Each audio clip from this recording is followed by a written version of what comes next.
ಇನ್ನು ಈ ವಿಚಾರದ ಕುರಿತಾಗಿ ಹೆಚ್ಚಿನ ಮಾಹಿತಿಯನ್ನು ನೀಡ್ತಾರೆ ನಮ್ಮ ಪ್ರತಿನಿಧಿ ವಿನೋದ್. ನನ್ನ ಜೊತೆ ನೇರ ಸಂಪರ್ಕದಲ್ಲಿದ್ದಾರೆ. ವಿನೋದ್, ಸುಮಾರು 100 ಕೋಟಿ ರೂಪಾಯಿಗಳ ಬೆಲೆ ಬಾಳುವಂತಹ ಒಂದು ಆಸ್ತಿಯನ್ನ ಗ್ರಾಮಸ್ಥರಿಗೂ ತಿಳಿಸದೆ ಇವರು ಮಾರಾಟಕ್ಕೆ ಮುಂದಾಗ್ತಾರೆ. ಅದು ಲೀಸ್ ಅಂತ ಹೇಳ್ತಾರೆ, ಒಂದು ಅರ್ಥದಲ್ಲಿ ಅದು ಮಾರಾಟವೇ. ಯಾಕಂದ್ರೆ 99 ವರ್ಷದ ನಂತರ ಈಗ ಬದುಕಿದವ್ರು ಯಾರು ಕೂಡ ಬದುಕಿರಲ್ಲ. ಸೊ ಮಾರಾಟದ ತರನೇ ಅದು. ಇಷ್ಟೆಲ್ಲ ದೊಡ್ಡ ಹಗರಣ ಮಾಡಕ್ಕೆ ಹೊರಟಿದಾರಲ್ಲ, ಅದು ಎಷ್ಟು ಧೈರ್ಯ ಅವ್ರಿಗೆ ಅಂತ ಹೇಳಿ ವಿನೋದ್. ಕಾರ್ತಿಕ್, ಇದು ಕೇವಲ 100 ಕೋಟಿ ಹಗರಣ ಮಾತ್ರ ಅಷ್ಟೇ ಅಲ್ಲ, 100 ಕೋಟಿ ಮೇಲೆ ಬೆಲೆ ಬಾಳುತ್ತೆ. ಯಾಕಂದ್ರೆ 5 ಎಕರೆ ಅಂತ ಒಂದು ಸಾಮಾನ್ಯ ಜಮೀನು ಅಲ್ವೇ ಅಲ್ಲ. ಯಾಕಂದ್ರೆ ನಾವು ಅಲ್ಲಿ ಇರ್ತಕ್ಕಂಥ ಸ್ಥಳೀಯರನ್ನ ವಿಚಾರಿಸಿದಾಗ ಪರ್ ಎಕರ್ ಅಂದ್ರೆ ಕಡಿಮೆ ಅಂದ್ರೆ 20 ಕೋಟಿ ಹೋಗುತ್ತಂತೆ ಅಲ್ಲಿ ಬೆಲೆ, ಪ್ರಸ್ತುತವಾಗಿರ್ತಕ್ಕಂಥದ್ದು ಬೆಲೆ. ಯಾಕಂದ್ರೆ ಅಕ್ಕಪಕ್ಕ ಏರ್ಪೋರ್ಟ್ ಇದೆ, ಸಿಟಿ ಪಕ್ಕನೇ ಅಲ್ವಾ. ಸೊ ಹಾಗಾಗಿ 20 ಕೋಟಿ ಮೇಲೆ ಇದೆ ಅಂತೆ ಪರ್ ಎಕರೆಗೆ. ಸೊ ಈಗ 5 ಎಕರೆ ಅಂದ್ರೆ 100 ಕೋಟಿ ಮೇಲೆ ಅತಿ ಅಂದ್ರೆ ಅದಕ್ಕಿಂತ ಹೆಚ್ಚು ಬೆಲೆ ಬಾಳುವಂಥ ಜಾಗವನ್ನ ಈ ಎಂಬೆಸ್ ಅನ್ನೋ ಕಂಪನಿಗೆ ಈಗಾಗಲೇ ಒಂದು ಗ್ರಾಮಸ್ಥರು ಅಂದ್ರೆ ಗ್ರಾಮದ ಬೆಟ್ಟ ಹಲಸೂರು ಗ್ರಾಮ ಪಂಚಾಯತ್ ವ್ಯಾಪ್ತಿಯಲ್ಲಿ ತಕ್ಕಂಥ PDO ಆಗಿರಲಿ, ಜೊತೆಗೆ ಆ ಒಂದು ಪಂಚಾಯತಿ ಅಧ್ಯಕ್ಷ, ಮಾಜಿ ಅಧ್ಯಕ್ಷ ಗಂಡ ಇವು ಸೇರಿಕೊಂಡು ಎಂಬೆಸಿ ಕಂಪ್ನಿಗೆ ಒಂದು 99 ವರ್ಷಕ್ಕೆ ಲೀಸ್ ಕೊಡೋಕ್ಕೆ ಮುಂದಾಗಿದ್ದಾರೆ. ಇಲ್ಲಿ ನೋಡಿ, ನೀವು ಹೇಳ್ದಂಗೆ ಈ 99 ವರ್ಷ ಲೀಸ್ ಕೊಡೋದು ಅನ್ನೋದೇನಿದೆಯಲ್ಲ, ಇದೊಂದು ಟ್ರೆಂಡ್ ಆಗಿಬಿಟ್ಟಿದೆ ರಾಜ್ಯ ಸರ್ಕಾರದ ಎಲ್ಲ. ಜೊತೆಗೆ ರಾಜ್ಯ ಸರ್ಕಾರ ಕೆಲವಷ್ಟು ಗುತ್ತಿಗೆಗಳನ್ನ 99 ವರ್ಷಕ್ಕೆ 50 ವರ್ಷಕ್ಕೆ ಟ್ರೆಂಡ್ ಕೊಡ್ತಿರ್ತಕ್ಕಂಥದ್ದು ಸರ್ವೇ ಸಾಮಾನ್ಯ ಆಗಿದೆ. ಅಂದರೆ ಅಲ್ಲಿ ತನಕ ಯಾರು ಬದುಕಿರ್ತಾರೋ, ಯಾವ ಡೇಟಾಗಳು ಎಷ್ಟು ಥರ ಇರ್ತವೆ, ಯಾಕಂದ್ರೆ ಈಗ ಎಲ್ಲ ಡೇಟಾಗಳು ಅಂದರೆ ಡಿಜಿಟಲೈಸ್ ಮಾಡ್ತಾ ಇದ್ದಾರೆ. ಸೊ ಅಲ್ಲಿ ತನಕ ಏನಾಗಿರುತ್ತೆ ಕತೆ ಅನ್ನೋದು ಗೊತ್ತಿಲ್ಲ. ಸೊ ಹಾಗಾಗಿ ಅದನ್ನೊಂದು ಯುಟಿಲೈಸ್ ಮಾಡಿಕೊಂಡು ಈಗಾಗಲೇ ಸರ್ಕಾರಿ ಇಲಾಖೆಗಳು ಈ ಒಂದು 99 ವರ್ಷಕ್ಕೆ ಲೀಸ್ ಕೊಡುವಂಥ ಕೆಲಸಗಳನ್ನ ಒಂದು ಖಾಸಗಿ ಕಂಪನಿಯವರಿಗೆ ಮಾಡ್ತಿದ್ದಾರೆ.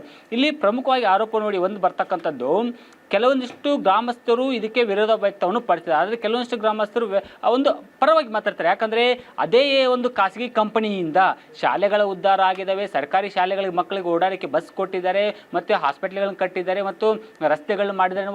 ಒಂದು ಕೆಲವೊಂದಿಷ್ಟು ಸಾಫ್ಟ್ ಕಾರನ್ನು ಸಹ ಒಂದು ಅಲ್ಲಿರ್ತಕ್ಕಂಥ ಕೆಲ ಸ್ಥಳೀಯ ಗ್ರಾಹಕರಿಗೆ ಅಂದರೆ ಅಲ್ಲಿರ್ತಕ್ಕಂಥ ಸ್ಥಳೀಯರಿಗೆ ಇದೆ. ಸೊ ಆ ಒಂದು ನಿಟ್ಟಿನಲ್ಲಿ ಸ್ಥಳೀಯರು ಹೇಳ್ತಕ್ಕಂಥದ್ದು ಕೊಡೋದ್ರಲ್ಲಿ ತಪ್ಪೇನಿದೆ. ನಮ್ಮ ಊರಿಗೆ ಸುಮಾರು 4 ಕೋಟಿ ರೂಪಾಯಿ ವೆಚ್ಚದಲ್ಲಿ ಅವರು ಅಭಿವೃದ್ಧಿ ಕಾಮಗಾರಿಗಳನ್ನು ಮಾಡಿದ್ದಾರೆ. ಸರ್ಕಾರಿ ಅಂದರೆ ಮಕ್ಕಳಿಗೆ ಓಡಾಡೋಕ್ಕೆ ಬಸ್ಗಳನ್ನು ಕೊಟ್ಟಿದ್ದಾರೆ.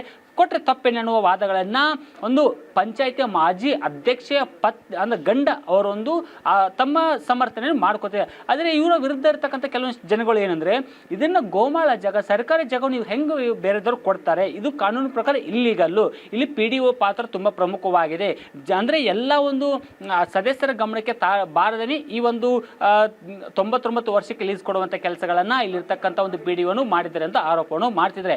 ಕಾರ್ತಿಕ್, ಇಲ್ಲಿ ನೋಡಿ, ಇದೇ ಎಂಬೆಸಿ ಕಂಪ್ನಿಗೆ ಅಂದರೆ ಖಾಸಗಿ ಕಂಪನಿಗೆ 2 ಬಾರಿ ಟೆಂಡರ್ ಆಗಿದೆ. ಒಂದು ಬಾರಿ ಮುಂಚೆ ಅಂದರೆ ಇದಷ್ಟೇ ಅಲ್ಲ, ಸುಮಾರು 4 ಬಾರಿ ಈ ಒಂದು ಬೇರೆ ಬೇರೆ ಕಂಪ್ನಿಗಳಿಗೆ ಟೆಂಡರ್ ಕೊಡೋಕ್ಕೆ ಒಂದು ಖಾಸಗಿ ಅಂದರೆ ಬೆಟ್ಟದ ಹಲಸೂರು ಗ್ರಾಮ ಪಂಚಾಯತಿ ವ್ಯಾಪ್ತಿ ಮುಂದಾಗಿತ್ತು. ಇವ್ರ ಉದ್ದೇಶ ಇಷ್ಟೇ, ಇಷ್ಟು ದಿನ ಇದೇ ಖಾಸಗಿ ಕಂಪನಿಗೆ ಒಂದು ಪ್ರತಿ ತಿಂಗಳು ರೆಂಟನ್ನು ಪೇ ಮಾಡಬೇಕು, ಅಂದರೆ ಬಾಡಿಗೆ ರೂಪದಲ್ಲಿ ಕೊಟ್ಟಿತ್ತು. ಅದು ಪ್ರಗತಿ ಕಾರ್ಯಪ್ರಗತಿ ಇದೆ. ಇದಾದ ಬಳಿಕ ಈಗ ಲೀಸ್ಗೆ 99 ವರ್ಷಕ್ಕೆ ಲೀಸ್ ಕೊಡುವಂಥ ಕೆಲಸಗಳನ್ನು ಮಾಡಿತ್ತು. ಸೊ ಹೀಗಾಗಿ 4 ಸರಿ ಪ್ರಯತ್ನ, 4 ಕಂಪ್ನಿಗಳ ಪ್ರಯತ್ನದಲ್ಲಿ ಈ 2 ಕಂಪ್ನಿಗಳದ್ದೇ ಪ್ರಮುಖ, ಅಂದರೆ ಇವ್ರದ್ದೇ 2 ಸರಿ ಪ್ರಯತ್ನ ಇದೆ. ಸೊ ಹೀಗಾಗಿ ಎಲ್ಲೋ ಒಂದು ಕಡೆ ಒಂದು ಗ್ರಾಮ ಪಂಚಾಯತ್ ಇರ್ತಕ್ಕಂಥ ಕೆಲವಷ್ಟು ಭ್ರಷ್ಟ ಅಧಿಕಾರಿಗಳಿಂದ ಒಂದು ಸರ್ಕಾರಿ ಜಾಗ ಏನು 5 ಎಕರೆ ಜಾಗ ಅದು ಬೇರೆದವ್ರ ಖಾಸಗಿ ವ್ಯಕ್ತಿಗಳ ಕಂಪನಿಗೆ ಪಾಲಾಗ್ತದೆ. ಸೊ ಹಾಗಾಗಿ ಕೂಡಲೇ ಒಂದು ಕಂದಾಯ ಇಲಾಖೆ ಅಧಿಕಾರಿಗಳಾಗಿರೋ ಜೊತೆಗೆ ಜಿಲ್ಲಾಧಿಕಾರಿಗಳು ಮತ್ತು PDO ಕೂಡಲೇ ಎಚ್ಚೆತ್ತು ಕ್ರಮವನ್ನು ಕೈಗೊಳ್ಳಬೇಕು ಅಂದ್ಬಿಟ್ಟು ಸ್ಥಳೀಯರ ಒಂದು ಮನವಿಯನ್ನು ಮಾಡಿಕೊಂಡು, ಜೊತೆಗೆ ಒಂದು ವೇಳೆ ಏನಾದರೂ ಒಂದು ಸ್ಥಳೀಯರ ಮನವಿಗೆ ಏನಾದರೂ ರೆಸ್ಪಾನ್ಸ್ ಮಾಡದೇ ಇದ್ದಲ್ಲಿ PIL ಅಂದರೆ ಸಾರ್ವಜನಿಕ ಹಿತಾಸಕ್ತಿ ಹಾಕಿದ ವಿಧಾನ ನಿಲ್ಲಿಸ್ತೀವಿ ಅನ್ನೋ ವಾದವನ್ನು ಸ್ಥಳೀಯರು ಮಾಡ್ತಾ ಇದ್ದಾರೆ. ಕಾರ್ತಿಕ್, ಥ್ಯಾಂಕ್ ಯು ವಿನೋದ್, ತಮ್ಮೆಲ್ಲ ಮಾಹಿತಿಗಳಿಗಾಗಿ.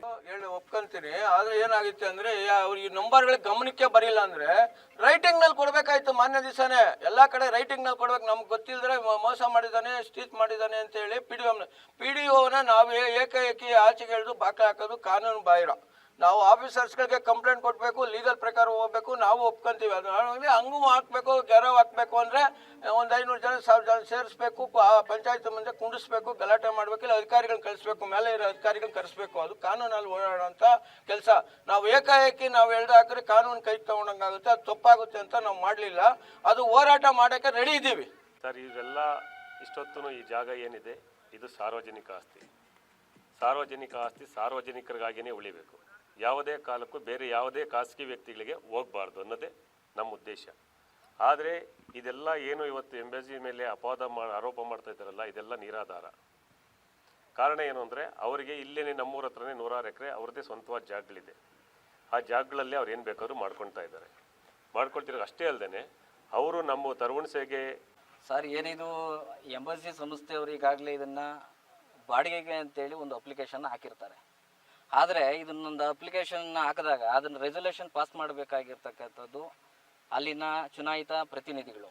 ಆ ಚುನಾಯಿತ ಪ್ರತಿನಿಧಿಗಳು ಸಭೆಯಲ್ಲಿ ಭಾಗವಹಿಸಿದ್ರು ಕೂಡ ಇವತ್ತು ಬೇಜವಾಬ್ದಾರಿಯಾಗಿ ನನಗೆ ಗೊತ್ತಿಲ್ಲ ಅಂತಕ್ಕಂಥ ಒಂದು ಉಡಾಫಿ ಉತ್ತರಗಳನ್ನು ಕೊಡ್ತಾ ಇದ್ದಾರೆ. ಇದು ಅವ್ರ ಗಮನಕ್ಕೆ ಬಂದಿದ್ರೂ ಸಹ ಇವತ್ತು ಯಾರೋ ಒಂದು ಒತ್ತಡಕ್ಕೆ ಮಣಿದು ಇವತ್ತು ಸುಳ್ಳು ಹೇಳ್ತಕ್ಕಂಥ ಒಂದು ಕೆಲಸ ಇಲ್ಲಿ ಆಗ್ತಾ ಇದೆ. ಹಾಗಾಗಿ ಇದು MBFC ಗ್ರೂಪ್ಗೂ ಕೂಡ ಅವರು PDO ಅಧಿಕಾರಿ ಕೊಡ್ಲಿಕ್ಕೆ ಬರೋದಿಲ್ಲ. ಇದು ಇನ್ನೂ ಉನ್ನತ ಸರ್ ಎಲ್ಲರಿಗೂ ನಮಸ್ಕಾರ. ನನ್ನ ಹೆಸರು ಡಾಕ್ಟರ್ BM ಶ್ರೀನಿವಾಸ ಮೂರ್ತಿ, ಬೆಟಲ್ಸೂರು. ಹಸಿರೆ ಟ್ರಸ್ಟನ್ನ ಸ್ಥಾಪನೆ ಮಾಡಿ ಒಂದು ಪುಟ್ಟ ಸಮಾಜ ಸೇವೆ ಮಾಡ್ತಾಯಿದ್ದೀವಿ. ಮೊನ್ನೆ ಸರ್ವೆ ಮಾಡಬೇಕು ಅಂತ ಮೊಬೈಲಲ್ಲಿ ಮೆಸೇಜ್ ನೋಡಿದ ಯಾರು ಕರೆದಿರಲಿಲ್ಲ, ಬಂದು ನೋಡಿದಾಗಿಲ್ಲ ಬೇಜಾನು ಅನಾಹುತಗಳಾಗಿದ್ದು. ಅದನ್ನು ನಿರಂತರವಾಗಿ 3 ದಿನದಿಂದ ಶ್ರಮಪಟ್ಟು ಕೆಲಸ ಮಾಡ್ತಾಯಿದ್ದೀವಿ. ಇವತ್ತು ಯಾರಿಗೆ ಗೊತ್ತು? ಸರ್ ಎಲ್ಲರಿಗೂ ನಮಸ್ಕಾರ. ನನ್ನ ಹೆಸರು ಡಾಕ್ಟರ್ BM ಶ್ರೀನಿವಾಸ ಮೂರ್ತಿ, ಬೆಟಲ್ಸೂರು.